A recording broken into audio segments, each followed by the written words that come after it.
Hi hello అందరికీ నమస్తే. స్వర్ణయుగం విజయనగర రాజుల కాలాన్ని మనం స్వర్ణయుగంగా పేర్కొనడం అనేది జరుగుతుంది.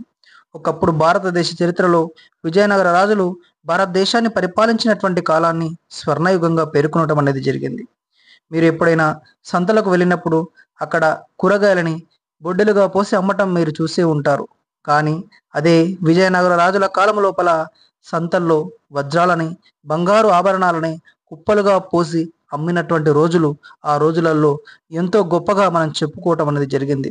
అలాంటి స్వర్ణయుగం భారతదేశ చరిత్రలోనే ఒక చిరస్మరణీయటువంటి యుగంగా మనం చెప్పుకోవటం జరుగుతుంది. మరి ఆనాడు దేశంలో ఉండేటువంటి పెద్ద ఎత్తున బంగారాన్ని, వజ్రాలని, విలువైనటువంటి వస్తువులని భారతదేశంలో ఉన్నటువంటి రాజులపైన దాడులు చేసి ఇక్కడ ఉన్నటువంటి గొప్ప సంపదను బ్రిటిష్ దుర్మార్గులు దుష్టులు దోచుకుపోవటం అనేది జరిగింది. ఒకవేళ ఆనాడు ఉన్నటువంటి ఆ బంగారు ఆభరణాలు, వజ్రాలు నేడు మన దేశంలో ఉంటే ఈరోజు అమెరికా కంటే భారతదేశం ఎంత గొప్ప స్థానంలో ఉండేదో మీరు ఒక్కసారి ఊహించుకోండి. అలాంటి విజయనగర రాజులు వారు రాజ్యాన్ని పరిపాలించినటువంటి విధానము, ఎంతమంది రాజులు ఈ యొక్క విజయనగర రాజ్యాన్ని పరిపాలించారు, ప్రతి విషయాన్ని గురించి ఈ యొక్క వీడియోలో మీ అందరికీ కూడా ఎక్స్ప్లెయిన్ చేసేటువంటి ప్రయత్నం చేస్తాను. సో మీరందరూ కూడా వీడియోని లాస్ట్ వరకు చూసేటువంటి ప్రయత్నం చేయండి. మరియు ఒకప్పుడు కాకతీయుల ఆధీనంలో ఉండేటువంటి ఈ యొక్క విశాల సామ్రాజ్యం తర్వాత కాలంలో ఢిల్లీ సుల్తానులు వరంగల్ను జయించడంతో కాకతీయ సామ్రాజ్యము అస్తమించటం అనేది జరిగింది. అనంతరము ఔత్సాహిక యోధులైన నాయకులు విజయనగర సామ్రాజ్యాన్ని స్థాపించటం జరిగింది. అదే విజయనగర సామ్రాజ్యము లేదా కర్ణాటక సామ్రాజ్యంగా పిలువబడింది. విజయనగరము అంటే విజయాల నగరం అనే అర్థం. కర్ణాటకలో తుంగభద్ర నది ఒడ్డున ఈ నగరాన్ని నిర్మించారు. దీనిని విద్యారణ్య స్వామి ఆశీస్సులతో 1336 లోపల హరిహర రాయలు, బుక్కరాయలు స్థాపించటం అనేది జరిగింది. విజయనగర రాజులు విరూపాక్ష దేవుడిని కొలిచడం, పూజించటం లాంటి పనులు చేసేవారు. విజయనగర సామ్రాజ్యం సుమారు 250 సంవత్సరాలు వర్ధిల్లింది. కానీ ఒకే కుటుంబం పరిపాలించలేదు. హరిహర బూకరాయల తర్వాత సంగమ, సాలువ, తులువ, అరవీటి వంశాలు ఒకరి తర్వాత ఒకరు పరిపాలించటం అనేది జరిగింది. అందులో కొందరు చక్రవర్తులు కన్నడ భాష మాట్లాడేవారు. కానీ శ్రీకృష్ణదేవరాయలు తెలుగు భాషకు సముచిత ప్రాధాన్యం ఇవ్వటం అనేది జరిగింది. తుంగభద్రా నదికి ఉత్తరాంగా కొన్ని కొత్త రాజ్యాలు వెలిశాయి. అవే బహుమనీయ రాజ్యాలు. మొదటగా ఇది మహాసామ్రాజ్యము. దాని యొక్క ముఖ్య పట్టణము గుల్బర్గా. అనంతరము సంవత్సరం 1489 నుంచి 1520 కాలంలో 5 చిన్న రాజ్యాలుగా ఇది విడిపోవటం అనేది జరిగింది. వీటిలో బీజాపూర్, గోల్కొండ అనేవి పెద్ద రాజ్యాలుగా అవతరించడం అనేది జరిగింది. అందులో ఎక్కువ భాగము నేడు కర్ణాటక, తెలంగాణ, ఆంధ్రప్రదేశ్ రాష్ట్రాలలో మనకు కనబడటం అనేది జరుగుతుంది. ఈ రాజ్యాలను ఇరాన్, అరేబియా నుండి వచ్చినటువంటి సుల్తానులు, యోధులు పరిపాలించటం అనేది జరిగింది. మరి విజయనగర రాజులలో ముఖ్యమైనటువంటి వాళ్ళ పేర్లు ఒకసారి మీ అందరికీ తెలియజేసే ప్రయత్నం చేస్తాను, వినండి.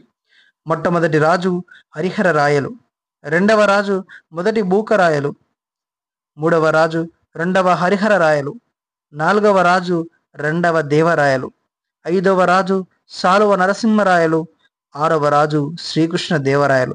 అంటే విజయనగర రాజ్యము లోపల శ్రీకృష్ణ దేవరాయలు ఎన్నవ రాజు అంటే 6వ రాజుగా చెప్పుకోవటం అనేది జరుగుతుంది. తర్వాత 7వ రాజు ఆచుత్యరాయలు, 8వ రాజు ఆలియ రామరాయలు, 9వ రాజు వెంకటపతి రాయలుగా చెప్పుకోవటం అనేది జరుగుతుంది. ఈ విధంగా విజయనగర సామ్రాజ్యాన్ని మొత్తంగా 9 మంది రాజులు పరిపాలించటం అనేది జరిగింది. మరి మనకు ఎలా తెలుసు అంటే విజయనగర చరిత్ర గురించి సమకాలీన గ్రంథాలు, రాతప్రతులు, శాసనాలు, నాడు నిర్మించిన భవనాలు, నిత్య జీవిత పరిపాలన, సామాజిక సంస్థలు అందించిన వివరాల ఆధారంగా వీరికి సంబంధించిన చరిత్రను మనం తెలుసుకోవచ్చు.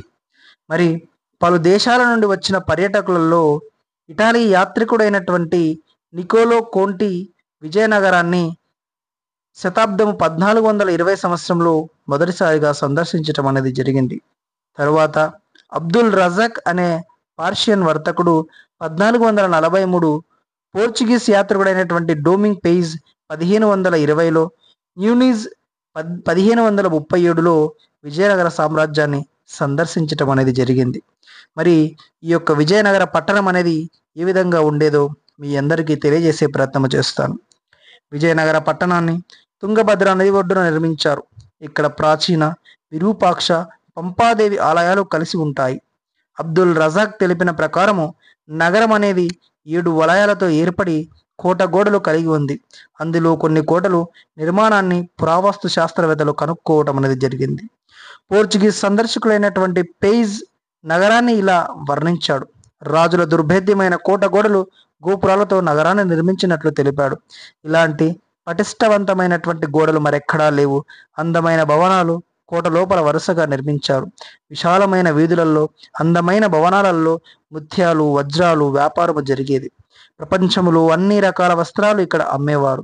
సాయంత్రం పూట గుర్రాలు, కూరగాయలు, పండ్లు, కలప వస్తువుల సంత జరగటం అనేది జరిగేది. పురావస్తు శాస్త్రవేత్తల అభిప్రాయం ప్రకారము నగరము 4 భాగాలుగా విభజించబడింది. మొదటి భాగములో గుట్టలపైన ఆలయాలు నిర్మించారు.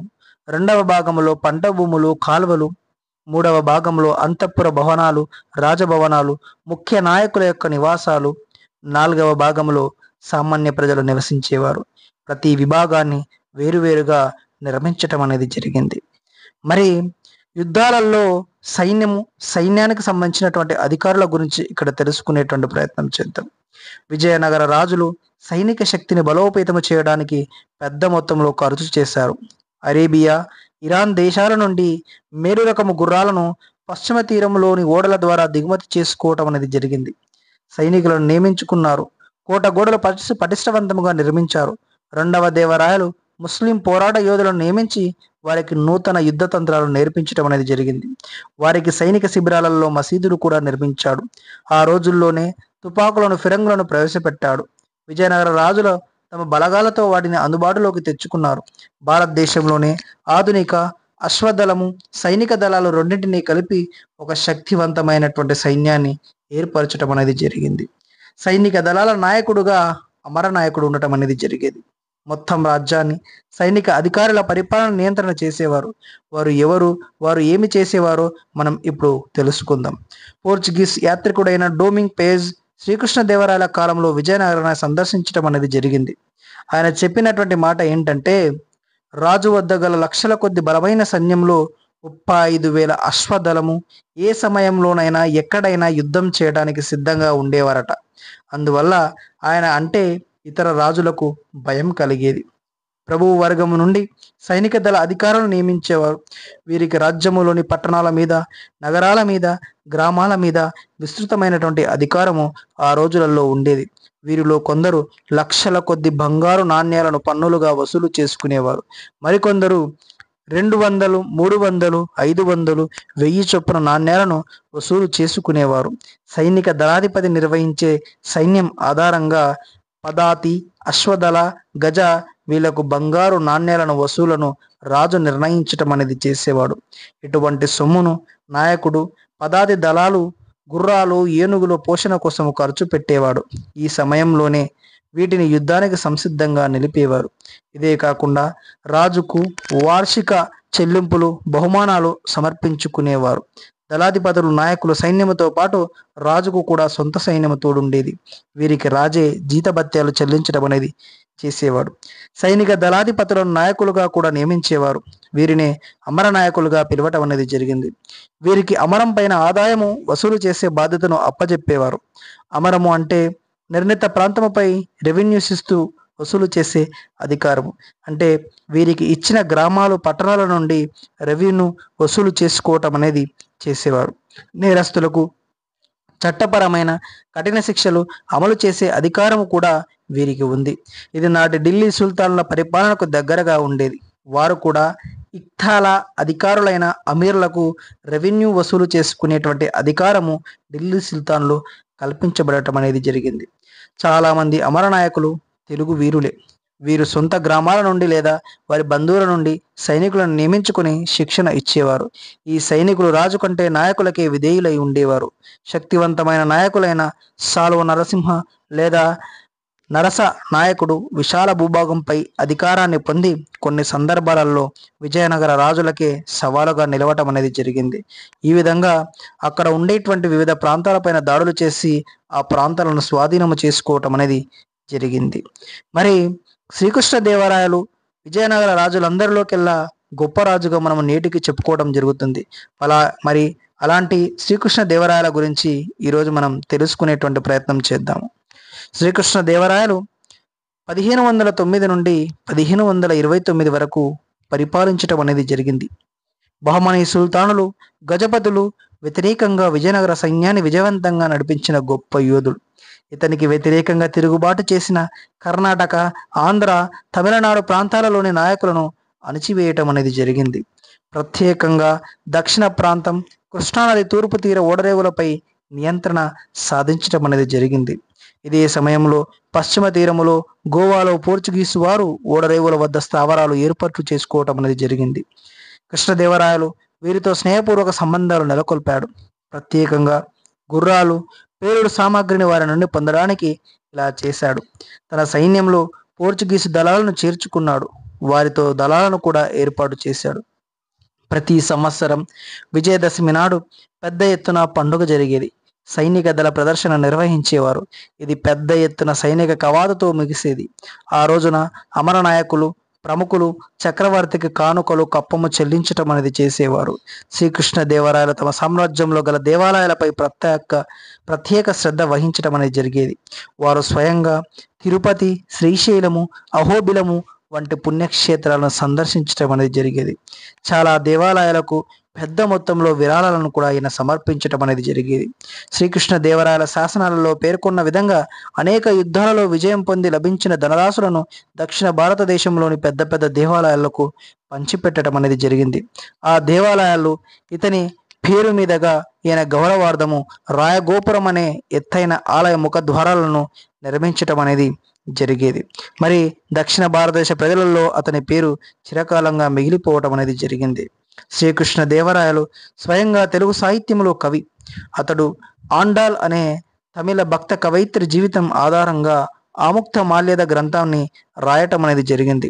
వీరి కాలములో అలసాని పెద్దన్న, దూర్జటి, తెనాలి రామకృష్ణుడు, ముక్కు తిమ్మన్న, పింగళి సూరన్న, రామరాజభూషణుడు, మాదయ్య గారి మల్లన్న, అయ్యల రాజు రామభద్రుడు వంటి అష్టదిగ్గజ కవులు రాయల కొలువులు అలంకరించటం అనేది జరిగింది.